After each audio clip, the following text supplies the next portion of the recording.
actually, parasocialism is something that is really vital to all of our lives that we just don't realize. It means having like a comfortable relationship with someone by being at a distance. Because this is again breaking down the parasocialism. It's like, you know about this person, even though you actually don't know this person. You think you know this person, so why? Welcome back to the second interview. Today I brought a VTuber coach, Reika. So maybe let's just start with you. Who are you and how does somebody even become a VTuber coach? Hi, hello. So I'm Reika. I am actually an autistic ADHD VTuber and streamer who provides like holistic coaching and advice to other VTubers. It's so funny that you say, how does someone become a VTuber coach? Honestly, just have a lot of passion and experience, I think, is important whenever you want to coach something. So, to become a VTuber coach, you want to be able to give good advice. And so being experienced in VTubing and also coaching itself. I don't know if many people know this, coaching is actually a professional job. And I actually myself have a coach who's certified ICF. And from what I know, these coaches actually provide space for people to reflect on themselves without judgment.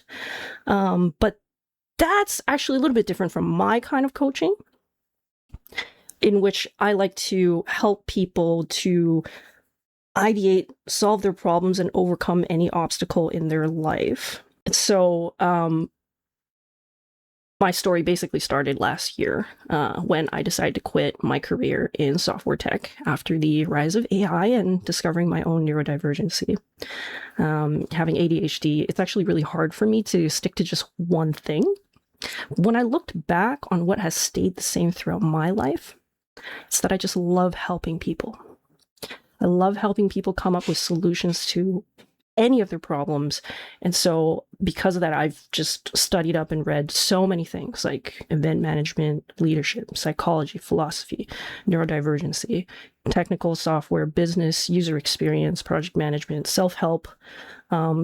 Because really, I just think that everything is interconnected. And sometimes the answers to the problems that people seek is actually not in the field that they think it's in. It might run deeper. It might be something more personal. And so for me, the VTubing space it's like my home. All my friends are here. Everyone is really genuine and honest. And I just really want to help other people smile and grow a community while living a fulfilling life. That includes streaming. You said that the VTuber community is your home, so I guess you've been in the community for a very long time, right? When I look back and I look at the number, it's about 5 years, which to some people, they'd say that's a long time. But, in comparison to other people who've been online for 13, 15 years, it's not that long. So I started streaming about 5 years ago. Oh, wow. Well, for me, it's a long time. And you said you kind of started last year. What did this switch do to you? How did you notice that VTubers do need coaching, or that coaching is the thing you want to do for others in the first place? Well, like I said, it's because my entire life, when I look back on everything that I've ever touched, because I've been in music, I've been in tech, I've been in a variety of different things, and all the time, I always just like helping people, coaching. And everyone always tells me that I have an eye for seeing the bigger picture and seeing all different aspects and stepping in other people's shoes so that I can sort of provide wisdom and guidance on how to move forward. And there's a lot of videos online. They always tell you, this is how you get rich, do good business, blow up as a VTuber.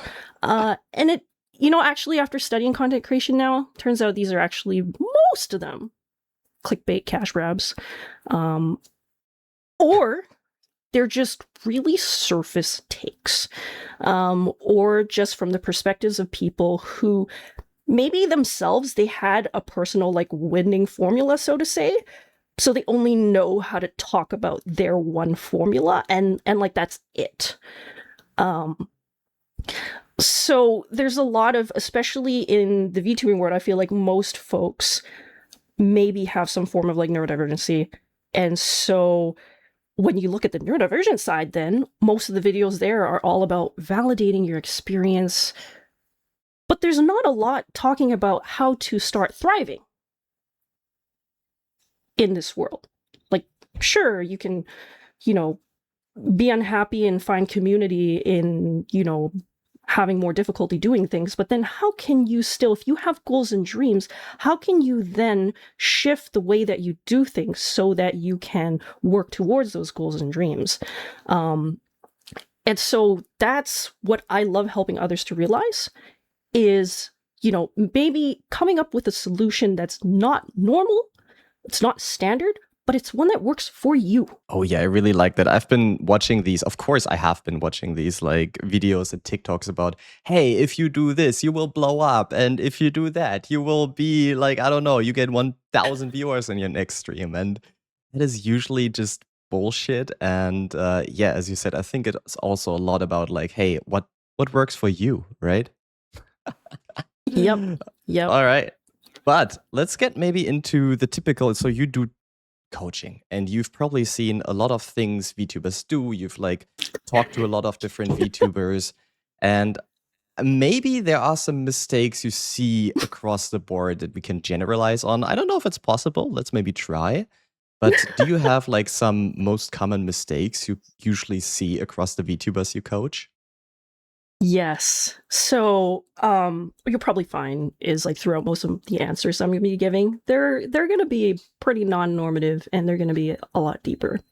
So, Oh, I love that. Like for mistakes, I think one of the biggest ones that pretty much almost every single person I talk to runs into is that they have hearts that are just too big. Oh. And they are constantly always trying to give to others beyond what they can actually reasonably handle.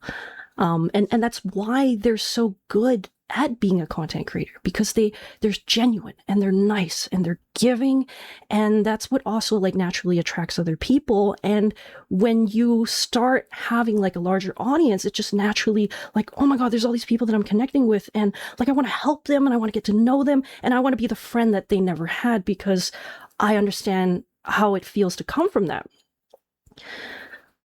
But that's a problem when you want to try to grow into a larger streamer, because then you start going from 1 to like 5, 1 to 10, 1 to very many, and it doesn't scale. It's not sustainable anymore. And there's like this vicious like people pleasing cycle. The more people that come in, the more opinions that just throw you in all directions, and they start, you know, being like, oh, but I have to do this because everyone wants me to do this, everyone wants me to do that. And it's like, when you don't have a sense of your own boundaries and self and be able to draw the line between who are your like close friends, you know, and that can include people that you meet through your streams, like viewers, any other VTubers, right?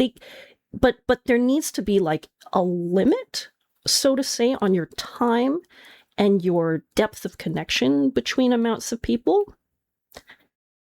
And then a new category of people that you open up, which is the parasocial category. And a lot of people think like, oh, like that feels icky, it feels ingenuine. But actually, parasocialism is something that is really vital to all of our lives that we just don't realize.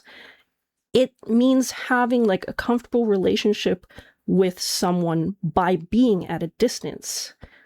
So like if you have like role models in your head, or like you're a fan of someone, and like it's nice because you don't really have to deal with all the inner workings and depths of their problems, but you can still support them and feel like your life is, you know, enhanced and enriched by their existence. That's the foundations of like parasocialism.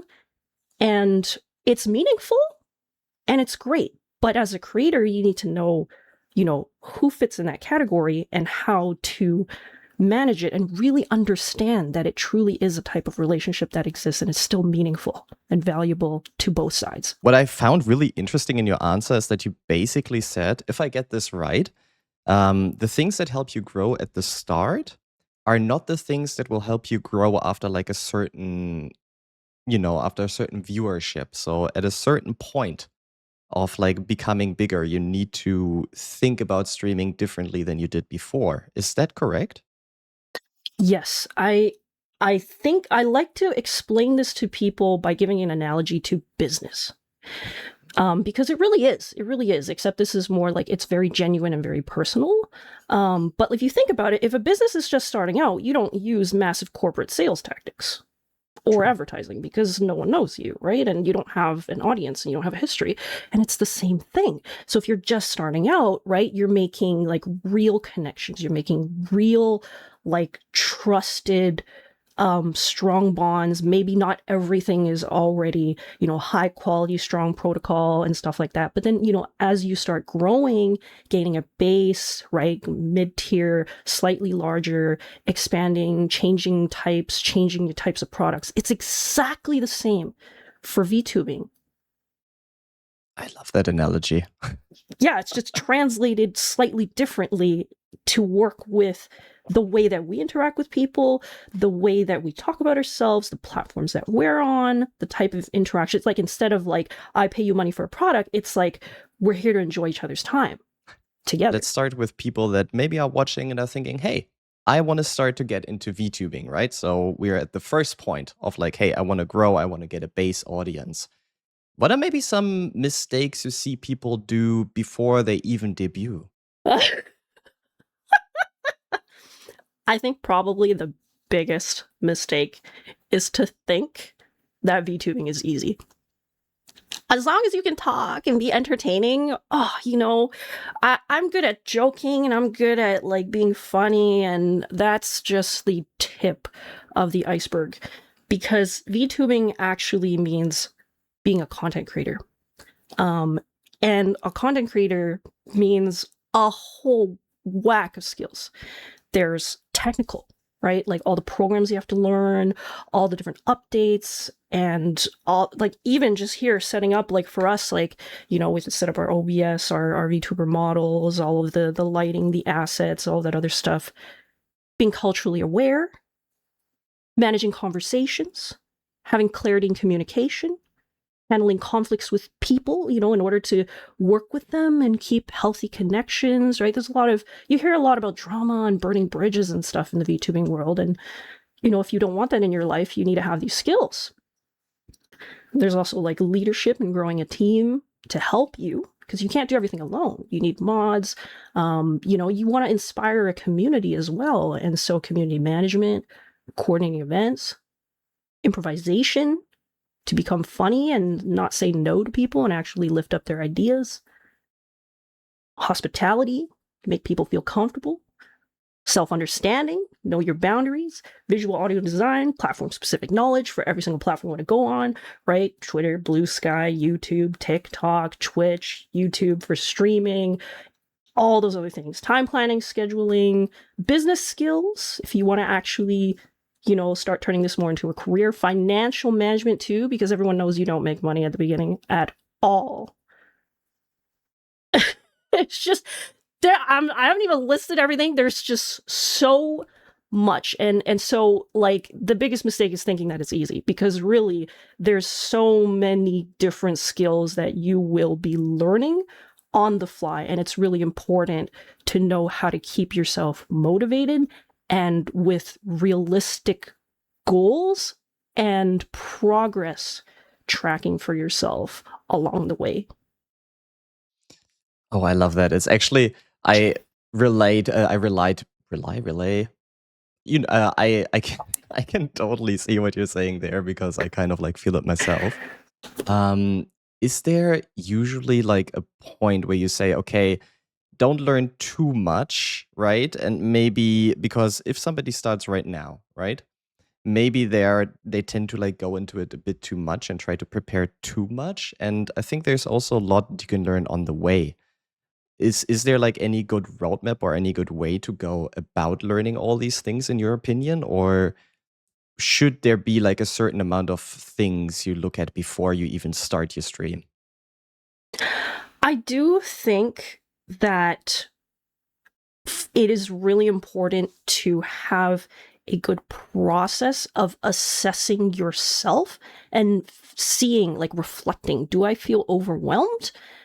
And why? Is it because I'm trying to do too many things? And then you adjust, cut down on the number of things you're trying to take on and only focus on one thing. Because some people might be really fast at video editing and it just comes so naturally to them. They can pump out like videos in like 30 minutes and like that's amazing talent right there. But if like me, for me, I spend hours and hours studying and researching, and it takes a lot of time and emotional effort as well. Then for me, I have to recognize that and take it at a slower pace of learning, and that's okay, right? But also, like when you're just starting, right, you also want to be aware of what are the main points that you're trying to hit, because like if you focus only on videos, then maybe you will be streaming less. But if you want to have like social interaction in your life, because that's also important to your lifestyle of like, I want to talk to people and I love streaming for that, then maybe you prioritize that streaming aspect and then you can practice other things there first, like how to be funny and improvise and be welcoming and more technical aspects of streaming. And then you can put the video stuff on the backside or look into hiring someone after you make some more money, et cetera, et cetera.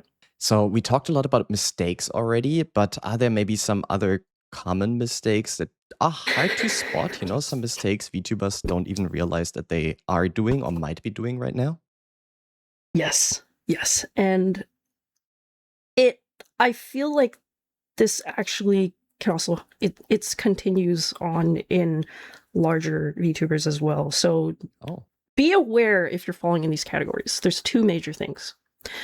One is mixing up your personal worth for your success as a VTuber. That is a really, really terrible mindset to have that will just cause you a lot of stress and ruin later in your future. What do you mean with mixing up, maybe? Could you explain that a bit more? Like, you are... if I were to go into the really, really deep aspects, it's more like on the really severe end of like, no one likes me unless I have the right numbers to match it. Like my follower count is only like 2,000, like it could be 10,000 or something, right? Or it's like I only get 10 people watching me and that's like not enough. That means that people don't like me, not enough people like me. That's like, I'm not worth it, or it, like your own sense of self and belonging on this world from a mental health perspective, right? When you mix up that you're only worthy if you have numbers to prove it, is please don't. Please get help to address that as soon as you can. That is so tough, though. I can totally see that happens, because I stopped having my viewer count on screen, because when it drops, you feel bad, right? Like it just feels bad when you're used to like 20 people and then you suddenly only have 10 people watching. So is there anything you can recommend people to work through that, maybe? Yeah, so obviously number one is to get professional help, which is like, start, because a lot of people that I know, right, it does cost money to sort of get into this, but this doesn't have to be like a lifelong thing. It's learning how to have a safe space to be able to talk about these things and then build a support system for yourself. So like with counselors, therapists, psychologists, doctors, psychiatrists, to start, as well as having a good like emotional support system in your life that is it. That was kind of my second point, is also like when people try to use their community as a lifeline for their social and support needs, that's dangerous, because you can have a community be a part of your social life in the same way of like, hey, you know, I've got like a friend group and we hang out like once a week and play D&D, right? But it's like, if you are in severe need of, you know, like existential crisis and stuff like that, this is more like one-to-one deep support that you need dedicated people who you are close to and who you feel safe and trusted with.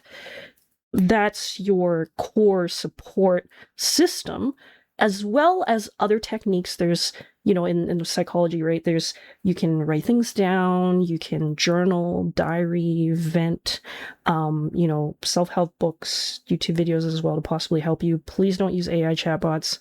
And that will basically help you to remember that it doesn't matter what your viewer count is, you are still worth it on this planet, and what you're doing is great. Because as you mentioned, when the viewer count drops, a lot of this is just the way the world works. Like, someone is watching you and then maybe all of a sudden their battery's dying, or they need to go, right? It doesn't mean that they're not there. They might watch your VOD later, or, you know, they popped in and maybe you just weren't their cup of tea, but they weren't your target audience anyway. So you weren't going to retain them anyway. So it just, you know, that's not something that you should actually be basing your worth on. That is so true. I love that. I love that. Are there any more mistakes that VTubers do that they don't realize they're doing? Oh. A lot, apparently. Yeah, there's a lot. There's a lot. I would definitely also say it's just like learning to meet in the middle with the community, and just knowing, like, because a lot of people have trouble balancing. They'll be like, I want to do this, but then no one wants to watch it. Or like, oh, everyone's asking me to do this, but I don't want to do it. And so if you can instead break past the idea of like that very specific request or that content boundary and look at the underlying need. Like, is your underlying need to play this specific game or to do this specific content because you really want to do that thing? Or is it because you just want to be socializing, or you want to be explaining information to people, or you want to just be hanging out? It doesn't actually have to be game related. And then for other people, it's like, do they want you to do ASMR? Maybe it's just because they like your voice. Then you can do other things, if you don't like ASMR, that will highlight your voice in ways that make you feel comfortable. And they'll also like it because it's a different version of your voice. But you don't have to actually, you know, completely abandon one side or the other side. You can find ways to make both parties happy. Now I'm kind of curious. What is your reason to actually stream? Oh! So my reason for streaming is because of my own, like, neurodivergency. I get extremely anxious whenever I talk to people IRL, and I'm on my journey of unmasking myself and sort of rebuilding what friends are around me IRL. So in order to socialize, and also I have a lot of shit that happens in my life, so it's nice to always talk to people. And when I stream, it's nice because I don't have to be looking at people and checking for body signals. The joke is always that I'm delayed on reading chat, but it's a way of socializing that really works for me and makes me feel really comfortable. And I'm so glad that other people also really enjoy watching me be unmasked and able to, you know, what is considered in normal society, in conformist society, not good, is like, I have personality shifts and whiplashes and really crude jokes. And like, my community loves all this, and that makes me so happy. So what's kind of like shining through here, what I really like, is that you're kind of saying like, hey, stream to be yourself, right? Otherwise, it's not really. I feel like streaming won't work if you can't be yourself and you don't have fun with it. yes, because actually, all of us, what we don't realize is that we're really good at seeing through ingenuity and like a face. we're pretty good at seeing through that stuff. That is true. Like I can often smell it, you know, when people are putting on a face, or even if I watch back my own VODs and I realize it when I have more viewers than I'm used to, I become not my regular streaming self, right? I try to be like, oh, more talkative, more happy, more this. And it's like, it shows. I watch the stream afterwards and I'm like, oh, damn, Blue, what did you do there? Yes, yes. Oh, but let's maybe go to the positive sides. Are there like some things you would say, hey, these are important if you want to be successful that you shouldn't ignore? Ooh, if you want to be successful, I really think, oh my goodness, there's so many. But for me, I would say one of the biggest things that helped me, obviously, I've talked a lot about the psychological aspect and getting support and mental help. So that is what I would say would be number one. But then number two, because I've already covered that, would be learning about a good business and how good business works. Yes, because that is actually the number one thing if you want to turn this into a career. When I took my first business course, it actually opened up my eyes into what actually happens behind the scenes. Like in a business, if you want to be smart about things, you will create a brand. You will create a target audience, you will make assumptions about them, and you will test it. And you will be planning the emotion and the interaction and the reaction that they have to the first advertisement, which in our content creation world would be like a short on your YouTube feed, or like coming across you in Twitch in like the first 30 seconds they spend in your stream, and coming across your page in socials, or like a post that happened in socials, etc., or even meeting through networking, right?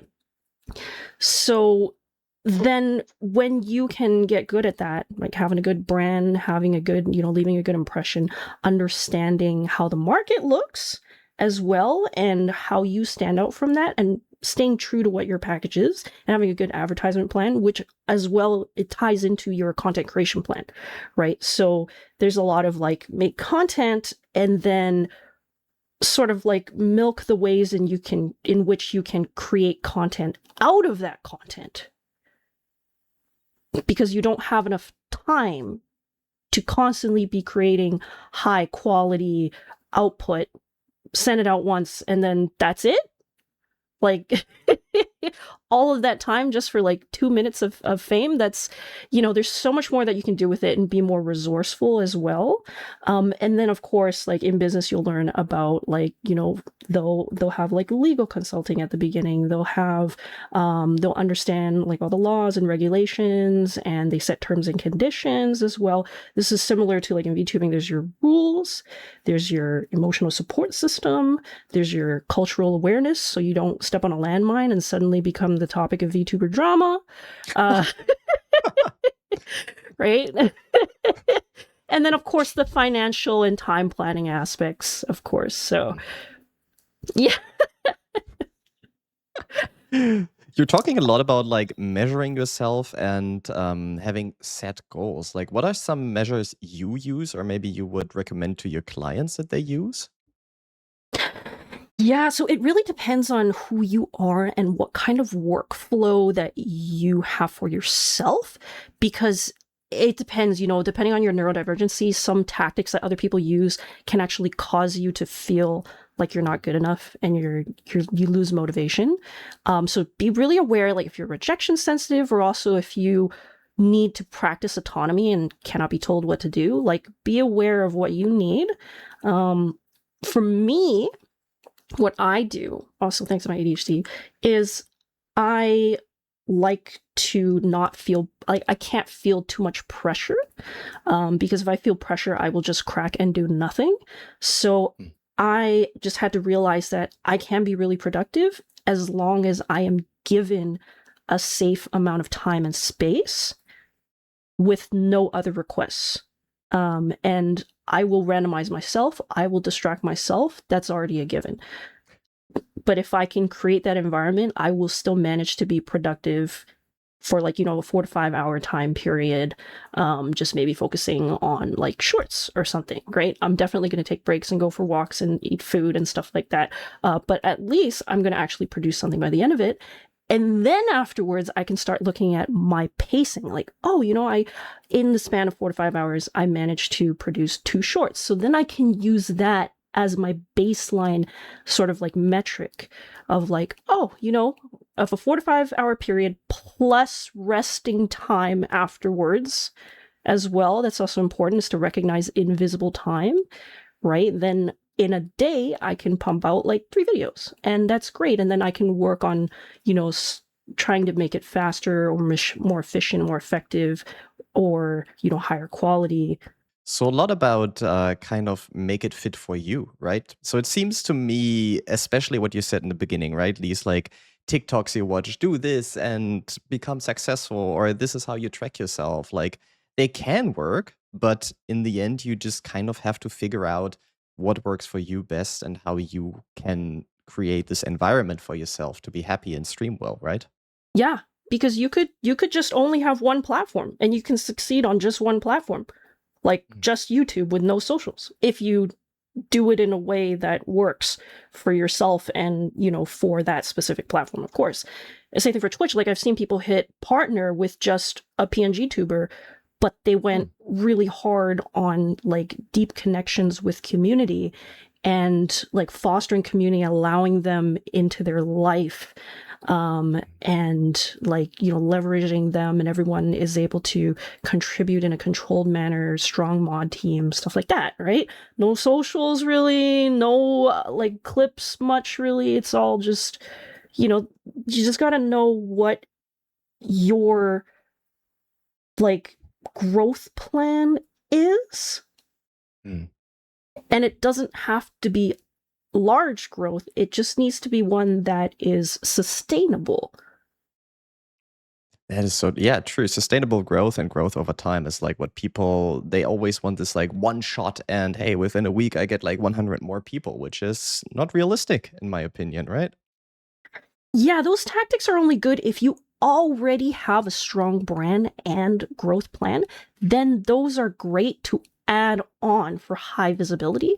But that's the thing, is like, you'll notice, probably, I'm sure everyone has noticed, you'll see people, they go viral, and then if you go to their page, you're like, there isn't really any substance, and I don't really feel like following them, and that's also probably why they're, not really doing too well. And so like, just literally from my perspective as a viewer, is like, I can tell when you don't have a strong package for me to latch onto. So that's why you have to secure that like first brand and like, growth strategy in the first place. It's retention also, like the retention strategy, right? Because that's another thing. A lot of people will come to me and they'll be like, my problem is that I'm not getting into the eyes of other people enough. I'm not getting into their faces. And it's like, your follower count keeps going up, but your viewer count is the same. So it's actually retention. People see you and then they don't stay. Just as you were talking, something clicked in my brain because you often see streamers or content creators that have been at it for several years, like 5 to 10 years. They go viral and they maintain that. They are able to maintain the retention, as you say, right? Whereas like if you're a small content creator and you go viral right at the beginning, it is really hard to retain that retention because you haven't built your brand out. You haven't like built the experience to retain people. That's interesting. Exactly. So that's why the people that are able to grow fast are actually the people that have a really strong idea of it. It's like you have to think really hard from the perspective of a viewer, which is really weird, I think, for a lot of YouTubers, because we don't think of us as viewers, but in actuality you are. Just maybe you're not a main VTubing consumer, but we all actually look at tons of other content and are fans of it. Like every video you watch on TV, every short that you scroll on YouTube, every post that you scroll in your free time on socials, the newspaper that you read, the radios, the shows that you go to watch, comedy, improv, right? Anime, all of this is considered content, and everyone sleeps on the one major thing, the one major reason for why we stick to content, why we like content, is relatability. And how do you build relatability? Is it just something you kind of attract the people you are alike, or is it something you can kind of build towards? Everyone is relatable to someone else.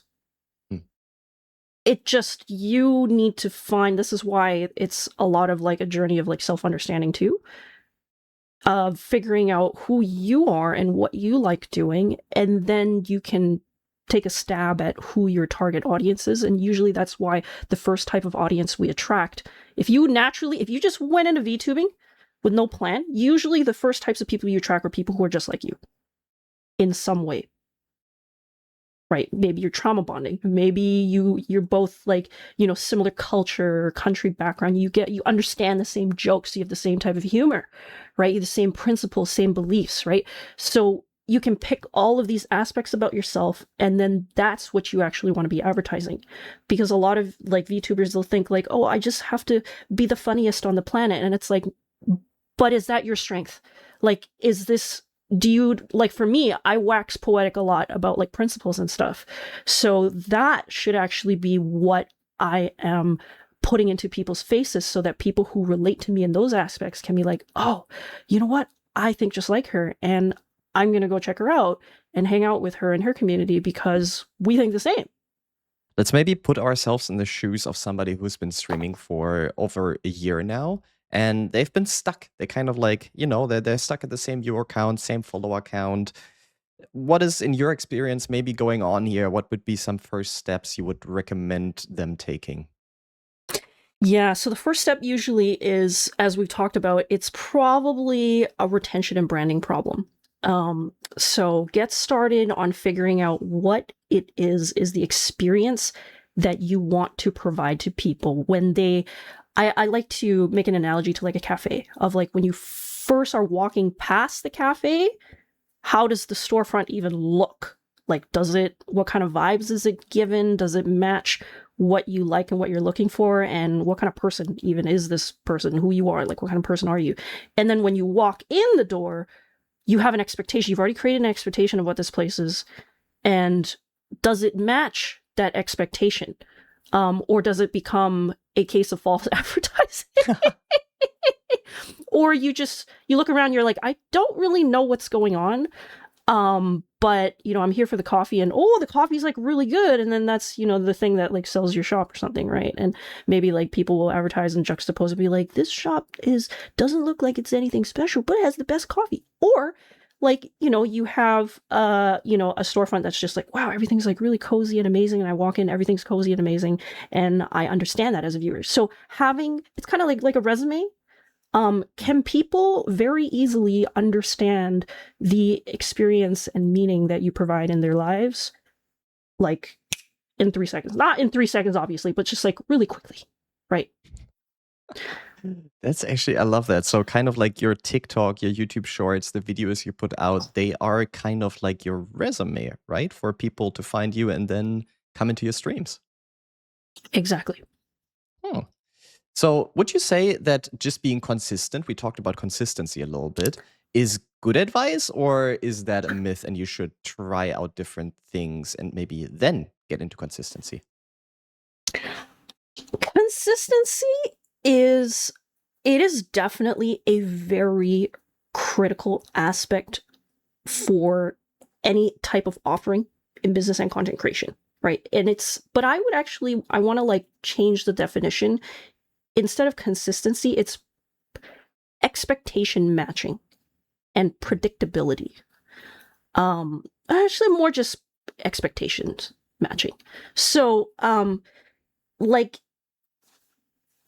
it's not the only thing that's important though, of course, right? But if we were to just talk about consistency being a really critical thing, like there's a lot of people who think that, oh, you know, I have to be streaming at specific times every single week all the time. And like, sure, but I'm pretty sure you're also following some content creators who you're waiting for the next video drop and it's been 6 months. And you don't know when it's coming out. We all don't know when Half-Life 3 is coming out, but there's a lot of people salivating over that, right? So that's playing with like expectations instead. So as long as you can have good communication to explain to people, like, give them enough time. It depends on their lifestyle and stuff like that, right? So that there's predictability, so that there is that kind of consistency, so that they know that you will be coming back, then that's fine. Like for me, I don't actually have like a streaming schedule, but I have pretty consistent numbers and turnout at all my streams. Because people know how to find me and they go through the same channels. And it's not consistent, but it's predictable in that instance. Like, she's probably going to be streaming sometime, maybe at 11 p.m. PST, some days. And if she's gone, that's weird. But we'll wait for her. That's also a great community then. Yeah, no, but that's what you want to build, right? You want to build that. And so, like, also though, in this world where there's so much like information out there and attention seeking and grabbing from all sorts of different places, then yes, it is important to stay consistent by taking up people's brain memory and reminding them that you exist. But the way that you do that doesn't have to be in the standard traditional ways. Like, you can be super active in your Discord all the time and keep having community or like offline events, or you're still networking with your friends and everything, so that all the other VTubers remember that you exist. And then when you come back, they all raid into you and everyone now remembers that you exist. So even though you disappeared, you're back and it's totally fine. You come out with a bang. There's also the term of like consistency in the sense of like your brand as well. That is important though. Having a consistent brand is very important. If you change it, you will need to either recognize that your target audience is changing, or you try to bring them with you by helping them to mentally transition and explain like the meaning and the reasoning, so that they can remember, like, it's more about you. I want to stay with you because of my connection to you.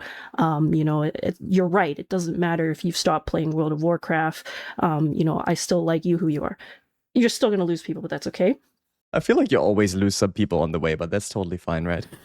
That is normal. It's very normal for people. Like, everyone keeps changing and growing, right? Like, you tell me, do you have the same interests now than from like, 2 years ago for the types of things that you search up on YouTube and you look for? No way. Exactly. So, the horizon keeps changing. New games keep coming out and stuff like that. Change is normal. Change is normal. So just embrace it, right? But if you are constantly shifting your brand drastically and changing, like I am a dragon now, and then I am now going to be like a super cute, like fluffy pink fox, then it's hard for people to keep up with you. So instead, for those people, I usually try to advise, like, create a brand that allows for flexibility and experimentation and change. So the expectation is change. Oh, wow, I love this so much. I love your answer so much. Like, it's been a few perspectives I haven't really seen in all these, growth hustle kind of VTuber shorts and TikToks. So this is actually a very refreshing take on all of these topics. I kind of like, we've been talking about like 3 areas here, and I kind of would like you to rank them. Like, we talked about content quality and branding. We talked about networking and the community and building a community. If you had to rank them from importance, how would you do that? So I'd actually say community building is the main thing, and content quality and networking are 2 aspects that can help you with community building. Where do you usually recommend people build this community? Is it a Discord? Or could I also do it on Twitter, or now X, or Blue Sky, or whatever? Any platform that you want. It depends on what you find is best. Usually there's a multifaceted answer, where, there's like a combination of a streaming platform, a social media platform, as well as the like Discord, for like, more casual like calls and regular like community talking. But it is possible to just build a community, because let me explain what I mean by community building. When you have followers, who can interact with each other and with you, that's a community. And so even if you think about it, like on Twitch, someone can come and talk to you and stuff like that. That's a community right there. You don't need anything else. YouTube, same thing. You make posts, people can comment on your videos, people are waiting, watching, and they're all, you know, you can communicate with them too by responding to their posts as well. And when you make a new video, you can also respond to what they have commented before. You can ask for input and advice, etc., etc. That's a community as well. It's just a little bit more time-wise, like asynchronous or delayed. So kind of just find what works for you in the end, and don't really just try to go off what the masses do, right? Yeah. So like for me, I make sure to have like a Blue Sky, a Discord, and Twitch. And then YouTube, I also play around in that, but I don't try really hard in my YouTube. But those are the 3 places in which I personally, to me, it doesn't even feel like work. It doesn't feel like it at all. It's like a natural part of my lifestyle. And so that helps me to naturally keep in touch and build community and keep my place happy in the world. That is true. I think as soon as it starts to feel like work, it's, yeah, you should maybe think about doing something different unless you're already like earning a lot of money through it. Yeah, it's okay. It's okay to have it as work. Like there's also the concept of like the kayfabe as well, of like having a facade in the front that you play with, like from wrestling. I didn't know that right? term. Like Okay. you're acting. Huh. Yeah, I just learned about it too. Last month from a few clients and community members, but it's the new term that I think people are pulling from wrestling and applying to, because usually you'll see like the agency VTubers, they start out with a kayfabe and then that breaks. Over time. Okay. Yeah, so that it's nice to have that. It's nice to have it because it's also great ammo for content creating. Is great for jokes and stuff like that. And maybe, you know, if you're someone who likes to act, you would like doing it too. Yeah, true. But then it's got to be something you like, right? Hopefully, the same way where you work a job, hopefully it's one that you like, you know? So true. I want to talk a bit about the hard truths, you know, the things people don't want to hear. So is there something you usually have to tell your clients that you know, okay, they don't want to hear this. This is going to be a tough conversation. Oh my goodness. Okay. The hardest thing is when I have to tell them that some dreams do need to be killed. Oh, yeah. Okay. Yes. And not in the sense of like, you're not cut out for this or something. What I mean is more like, you may have created an unrealistic goal or expectation for yourself that is missing the critical understanding of what needs to happen to achieve that goal and how much work is involved.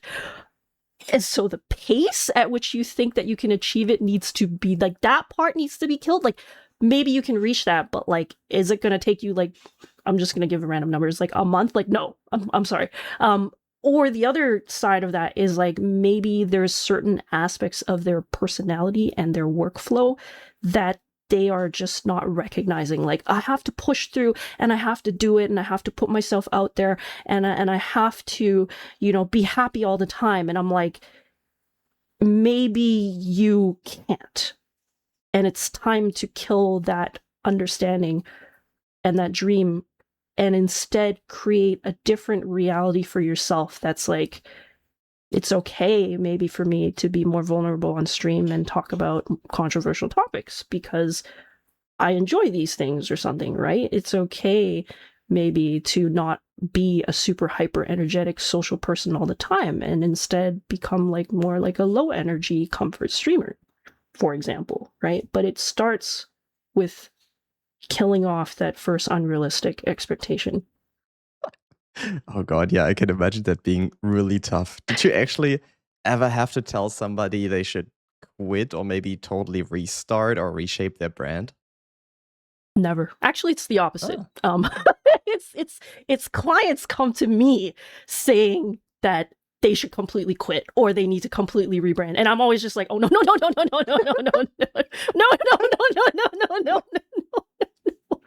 That No, like again, kind of like how I mentioned in my previous answer, it's like a redirection of the expectation and the goal, right? So like maybe you are not going to become a massive like 1 million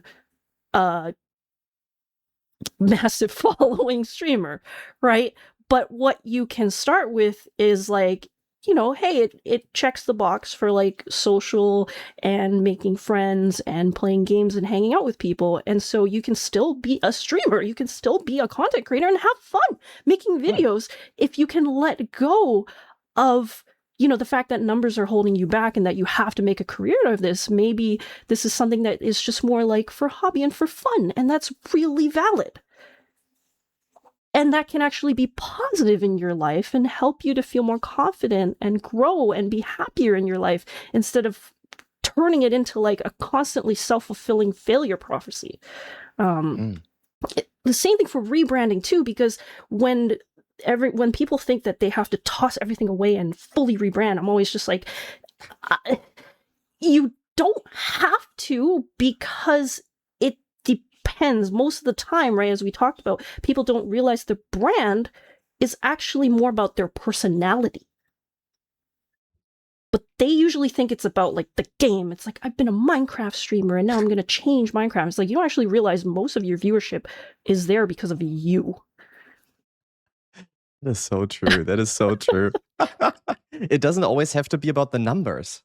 Yeah. No, you don't have to toss it out even. You could literally just sort of like reshape the way that you brand things so that you can open up the possibility for you to have a more robust future. Like if you know that you're going to be changing games ever so often and you want to become more variety, then like you can advertise yourself as a variety streamer instead and talk about the more consistent aspects of your personality. I love that. I love that. And I kind of like hate asking the next question now, but if we focus on those who actually are after the numbers. Oh. And that say, okay, I want to reach partner. I want to, become big. I want to become successful. Are there any signs of like people where you see, okay, those really do have what it takes? Or is it not generalizable like that? No, I actually think there is one. Ooh. I think it's the same thing. Again, I'm going to draw parallels over to business. I think it's organizational leadership. So if you want a business to scale up and grow, you need to start being able to manage more people and delegate things and be able to work with people so that they can help you in all the various different ways that you need. Because to grow your operation to support that many viewers and followers, yes, you are probably going to have to hit more platforms if you're not excessively good or standing out in one specific way. Right? Like for me, like I am not super freaking good at like making good video edits. And so then I will, my strategy for growth is definitely going to involve hitting more platforms. And so is it feasible for me to do everything by myself? No. And so that's why like you'll see larger creators, there's so much behind the scenes that they, there's a whole crew all the time that's helping them, right? But if you don't learn how to trust other people and delegate and start making more high risk, high responsibility decisions with backbone to stay strong through all the things that happen. Like, people are they're playing a game and then all of a sudden that game has controversy. You need to be the one to work with your mod team, figure out how you're going to handle your community, figure out how to manage, how you're going to be talking about this. Are you going to crack jokes about it? Are you going to be, really deep? Or are you going to avoid it, et cetera, right? That's organizational leadership, because you can't be having people push you around anymore. You need to be the one that is carrying this ship. And that is such a hard skill to learn, to be able to delegate and work with people if you're not used to it. It's tough. It's a tough thing to learn. Yeah, so a lot of times, like, what I like to, like, tell clients is, like, take your time and have fun, because a lot of us like to enjoy learning new things and creating new things. So, bask in it. Take the time to do it and don't force yourself to have to speed run everything. I love that. So maybe one last question, because I've seen like so many new VTubers come up and like go into the space, and then a lot of people are very like negative about it, right? They say, I don't want to be a VTuber, or it's too late to be a VTuber, it's oversaturated. Do you think that's true? Would you agree with that? I would say oversaturated. That term itself is kind of like pretty negatively connotated. So like to newer people who are just starting out, it might seem that way. But actually to me, this smells more like it's just a maturing market. Again, drawing parallels to business. So there's like standard phases of market growth and honestly pros and cons to each stage. You just have to recognize where things are at and then what good strategies are for you to thrive in it, right? So like, I'm going to give an example of like in early stages, you will deal with other issues of no one likes your content. You're super freaking niche. No one knows anything about it. So they will constantly ask all the same questions and are super skeptical. So, to make it big, you want to be, super consistent, loud, bold, more of an advocate, maybe teach and explain. You're going to have a lot of pushback on things.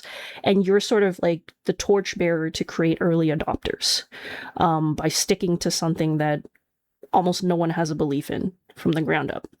And also dealing with negativity is also a thing, I reckon. Yes, a lot of it. Because if you look at the market share, which is like people who you can capture, the audience who you can capture who already likes this, it doesn't exist.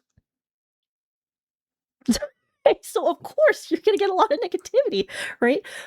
But then because there's very little competition out there, then the flip side is there's no minimum quality bar and people don't have existing expectations. So you can kind of do whatever the fuck you want. Right? I love looking at it like that. 100%, yeah. I don't know what, like necessarily where you live, but where I live, I like to draw a parallel to like the bubble tea scene. Like when it first started, it's like your mom and pop shop with these chewy boba pearls and artificial flavorings, and like that was good enough, But now if you want to have a bubble tea shop, like you are competing with like, cream foam on ube with matcha, hojicha, high grade ceremonial from Japan exported at, lower cost, with extra gold flakes on it. I don't know. You know what I mean? So that's what we would call a more mature market. And the good thing about this is that there's more money now. There's more market share, more budget, more visibility, widespread acceptance. There's Callie at fucking Apple, Suisse and Forbes 30 under 30. Like, you can go so far now. But yes, with the higher expectation, this means that you do want to stand out from what already exists and figure out what makes yours different from others. And so this is where comparisons are really great. So I don't know if you've seen those videos of like a typical day in the life of a like Instagram foodie. This is how I like hold my drink when I show like parody type content. Yeah. Subverting people's expectations or doing something at even higher quality than something else out there, or just creating a unique combination or a unique offering that's missing. So a niche within VTubing that other people haven't seen before. These are ways that you can stand out today. Maybe we've talked a lot, but we've talked about a lot of topics today. And for somebody who wants to improve and take some actionable steps, maybe this week, this month, what would be good first things to do in your opinion? Oh, okay.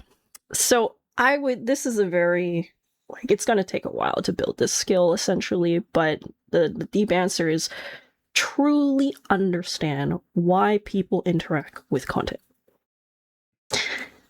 And so this is like a long journey probably on yourself to learn how to introspect as a content consumer. because sure, you might not be a viewer of other VTubers and stuff outside of because you want to be one, and because you have friends in this space, and because you want to research it, but they might not be VTubers. They might be traditional, like, you know, movie stars, or just other famous like YouTubers, or people that exist in the world, or musicians.